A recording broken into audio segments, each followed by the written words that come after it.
welcome on our stage. She is amazing, and I actually don't, Kat, no offense, I'm not even gonna give them like hints. Good. Okay? Because I feel like we're just gonna leave it to your story because it was like a little bit, too revealing. But this is Kat. You're just gonna love her. Can you welcome her to the stage?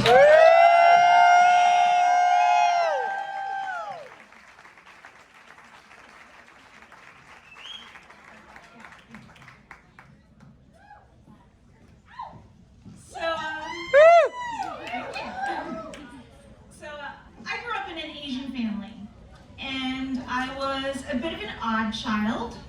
I was selectively mute, but that wasn't really a problem for my parents because that meant that I was quiet and obedient, which are the very best qualities that an Asian mother could want for her kid. When you have a tiger mom, it's not enough to get straight A's in school, but you have to excel in your extracurriculars. Things like theater club and dance. All of the activities that would make me perfectly well-rounded for those Little Miss Asian American beauty pageants my mom put me into. Consequently, when I became an adult, it wasn't enough to have a good job. I had to succeed in my leisure. So I spent my free time training for events that I could conquer. Things like marathons, obstacle course races, and even bodybuilding competitions. My entire adult life was in the pursuit of physical discipline and professional success. I cultivated some success in the insurance industry, and at one point was even writing textbooks for insurance agents. Yeah, I literally wrote the book on that shit.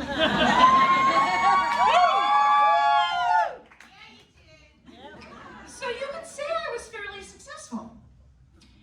Working in the very buttoned up world of risk management just reinforced how important it was to maintain my good credit, keep a clean driving record, and never, ever do anything that could compromise my professional reputation.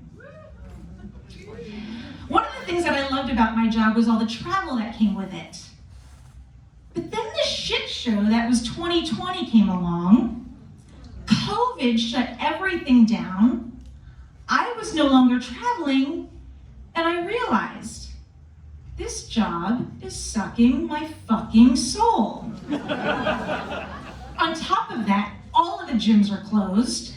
There are no more races, no competitions to train for, and no vacations to look forward to. And within that stillness, I had to come to terms with depression that had been creeping up on me over the years. So what do you do when life's simple pleasures are taken away from you? I did what everyone else did. I watched a shit ton of porn. So there I was on Pornhub one day, and I see this ad for a live cam girl. You know the ones, right? Yeah, you do. So you book a date with a cam girl, which usually involves some form of mutual masturbation, or you can sit and watch them paint their toenails, like what's your whistle? Well, the girl in this ad had this voice that was somehow both nasal and robotic. She was frantically rubbing her clit going, "Oh, daddy, give it to me, daddy." And honestly, I was a little offended by how unconvincing she was. I thought to myself, I can do better than this bitch.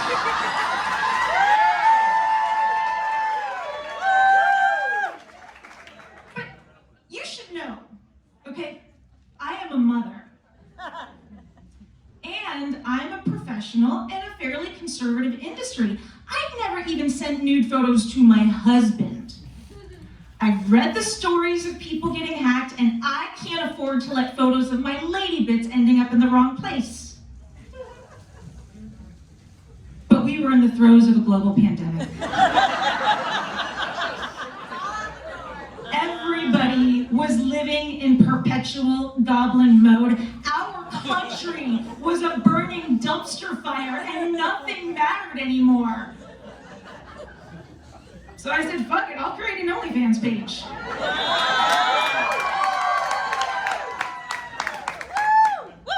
So one of my favorite things about being on OnlyFans is how it taught me how to appreciate my body. You know, I'd spent my adult life in athletics, running and bodybuilding. But in 2020, I'm eating my feelings, I'm not working out, I'm feeling a little frumpy. But in the world of sex and kink, none of that matters. Damn straight. Okay, let me ask you, how many mothers are in the audience tonight? Ladies, do you know what I learned on my first day in OnlyFans? Guys love MILFs. Seriously, I had this 23-year-old kid sending me money for photos of my belly and my stretch marks. I never had to hide my cellulite. Oh, and you know when you get into certain positions and you start to self-consciously suck in your tummy? Ladies, I'm here to tell you, you don't have to do that anymore. Just let it out. Just breathe. No fucking way. You know, at the height of my OnlyFans career, I was in the top 6% of creators. And all of these men from ages 18 to 80, they loved seeing my belly jiggle. Have you guys heard of Rule 34? Yeah. Rule 34 is a fundamental law of the internet Yep. that states no matter what exists in the world, there is a pornographic version of it to be found online. Seriously, do you have nice feet? It's a gold mine of content. You could be set for life. Thanks, Mom. Do you have a really bitchy mean streak? Thanks, Mom. Guess what? Guys will pay you to make fun of their penises. Yeah? Are you tired of doing laundry? You don't have to, because there are scores of people out there that want to buy your used underwear. As the money rolled in, I felt like the goddess incarnate.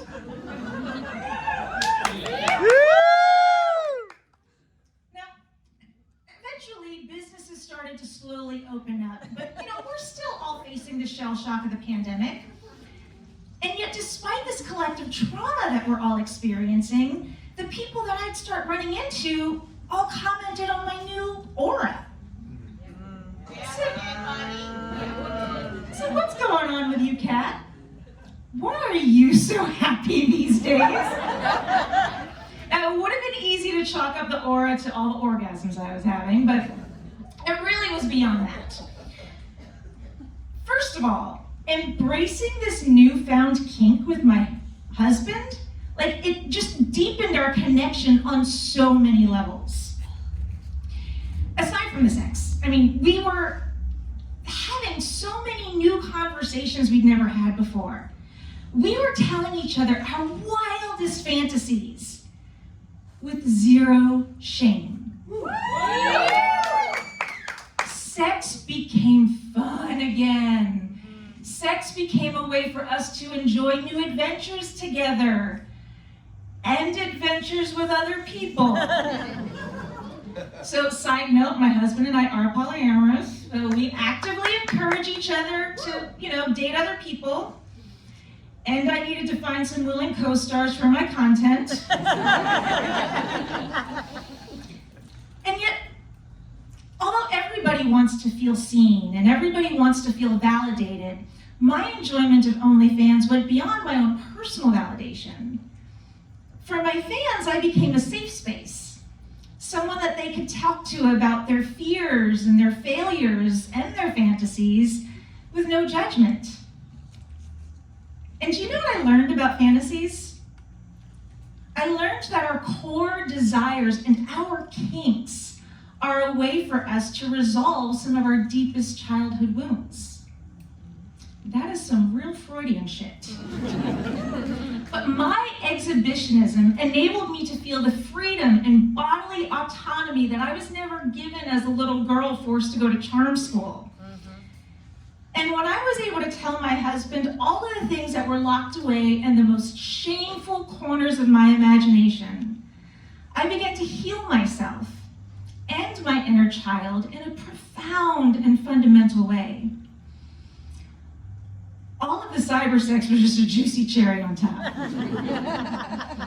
So one day, my husband and I are in Jacksonville, and we see that there's a fetish club nearby called Club Kink. Someone's nodding. You've been to Club Kink, I remember. So we said, you know what? Let's just check it out. No pressure. Cross it off the bucket list, you know? I'm not gonna lie, I was terrified. But when we walked past those doors, I could hear the hallelujah chorus of angels singing down upon me. This was adult Disney World. Yes. It was the happiest place on earth. There were people of all shapes and sizes and colors just walking around, embracing their bodies and fucking everywhere. Like, not they were fucking everywhere, they were fucking everywhere. There were naked people in the bar area playing kinky bingo. There were grown men dressed in furry animal costumes, all piled together in a giant cuddle puddle.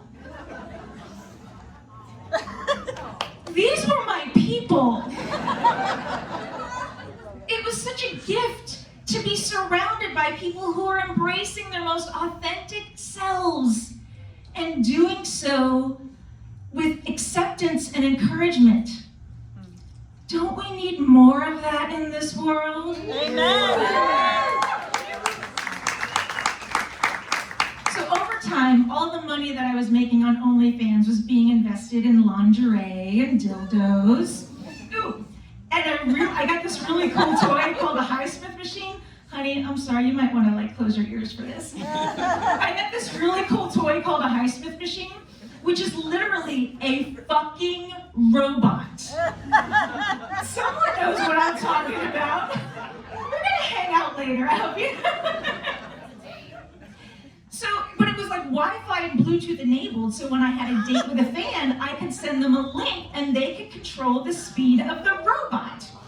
Genius. I know, it wasn't cheap, but it paid for itself tenfold, and if you see me later, I can share you the link. But anyway, things are going great. My daughter is crying right now. So anyway, things are going great until one day, our oldest daughter, who was 21 at the time, she comes into the bedroom and she says, "Mom, why do you have a giant ring light in here?" So I could read, duh. Bad liar. So she's looking around the room, and over in the corner of the bedroom are all of the backdrops that I used as a makeshift studio. I'm sorting a lot of lacy laundry. There's an industrial-sized bottle of Astroglide on the nightstand. So she looked around and she was like, "Weirdo, I better not see you on OnlyFans."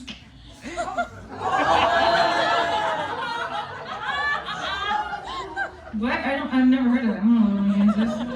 Holy shit, Kat, just focus on the laundry, focus on the laundry. She proceeds to tell me about this new site called OnlyFans and how it works, you know. I'm dying inside. So when she leaves, I call my husband in a panic. I'm like, oh my God, she fucking knows, what do I do? And so my husband is so great in a crisis. He calms me down and he says, just be honest with her.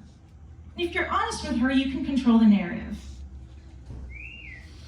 All right, so I went up to her room and I said, honey, I was not totally honest with you. I actually do know about OnlyFans because I am on OnlyFans. So she was a little confused, but she was still pretty cheerful, and she said, "Oh, what kind of stuff do you subscribe to?"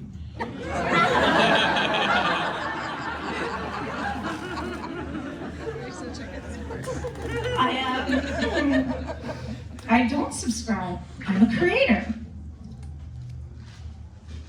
So I watch her face as it contorts into some new expressions I had never seen before. And she released this horrified squeal. "Oh, Mom! Why are you telling me this?" I'm like, I thought you knew. I'm only telling you because I didn't want you to think that I was a liar. I was joking with you. Why would I have ever guessed my mother would be doing porn? I wish you hadn't told me this. Honey, I'm really sorry. But buckle up because we are fully leaning into this now. I mean, at this point, she was only going to imagine the worst, right? So I had to show her a curated sampling of some of the photos that I would post. You know, I wanted her to know that, yes, her mother might be an exhibitionist slut, but she's a classy exhibitionist slut, damn it.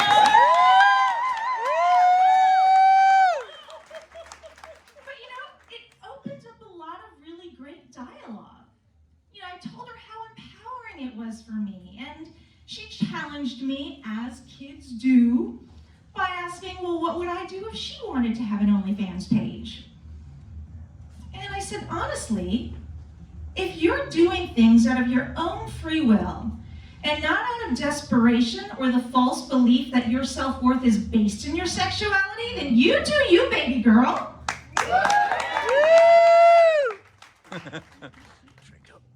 Opening up like this and leaning into this much honesty with her made me feel more connected than ever before. Because, you know, I'm not just a regular mom, I'm a cool mom. Over time, you know, when vaccines became widely available, my husband and I both had additional relationships and lots of opportunities to travel, so I didn't really have need for my side hustle anymore.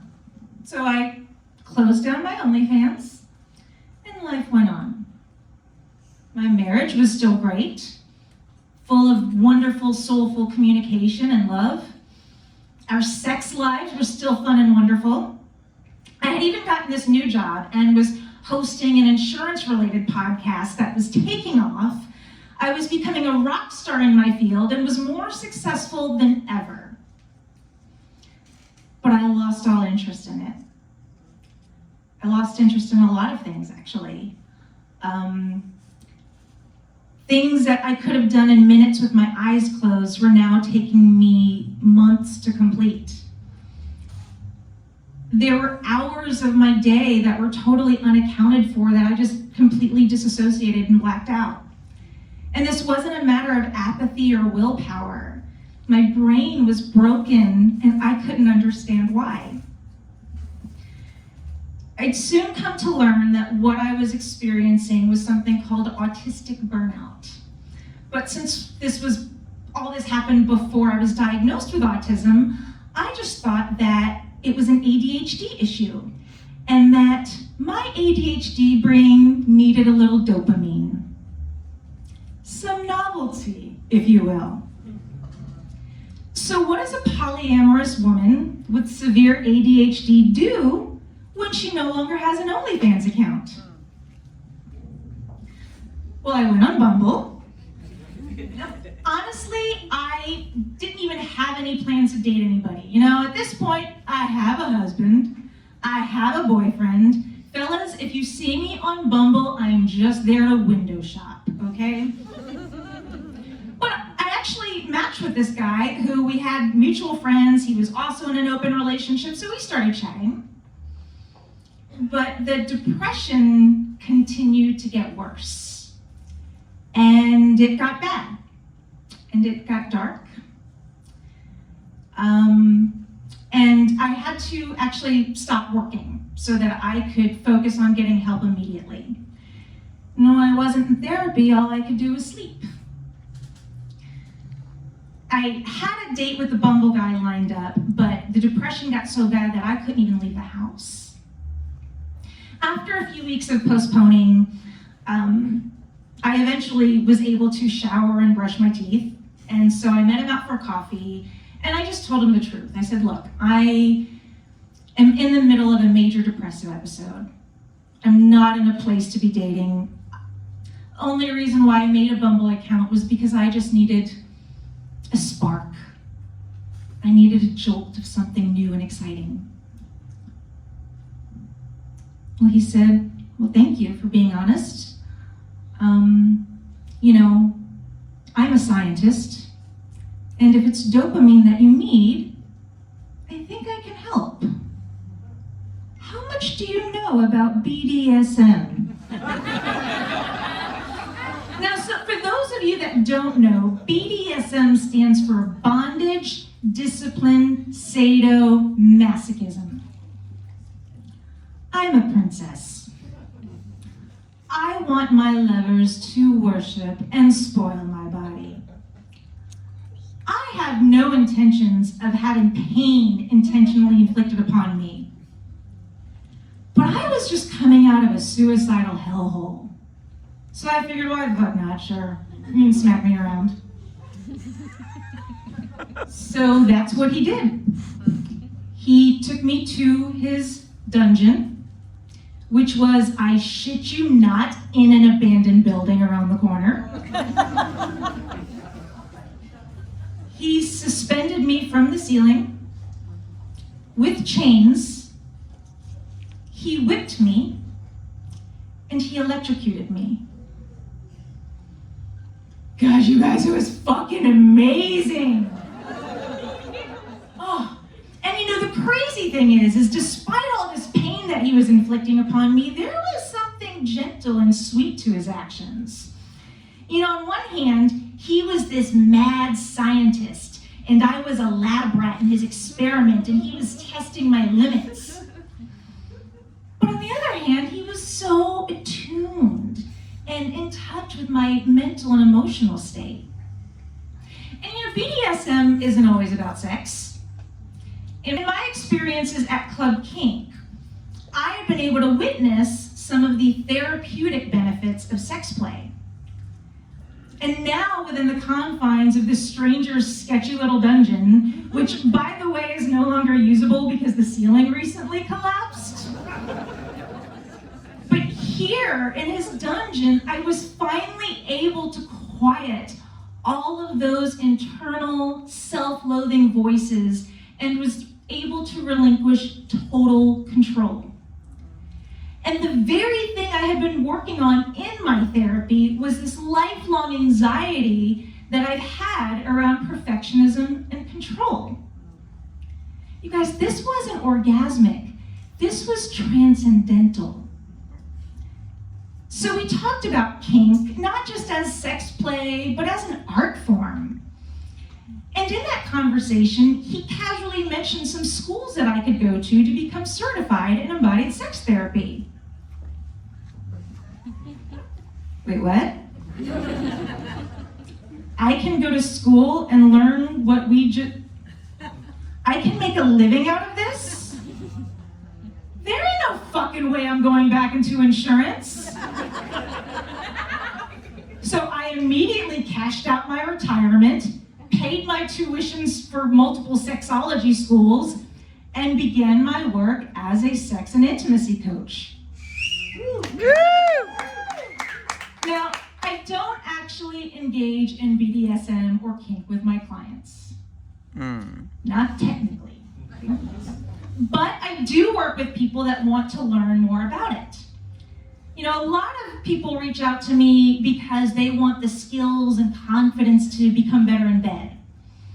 But most people, especially women, they just reach out because they're trying to recapture that vibrant part of themselves that they had lost somewhere along the way.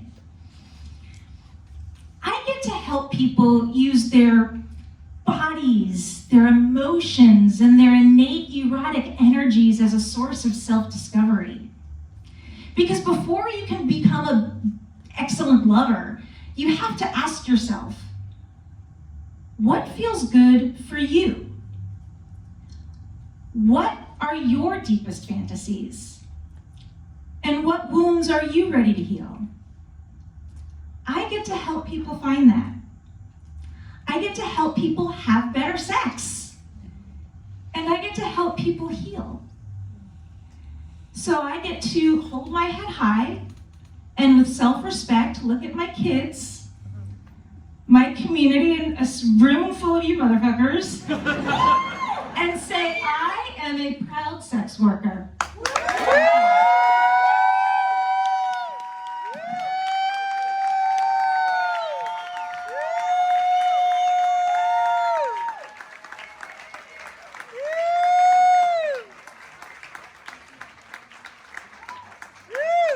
Do we have our storytellers come back up? Larissa? Yeah!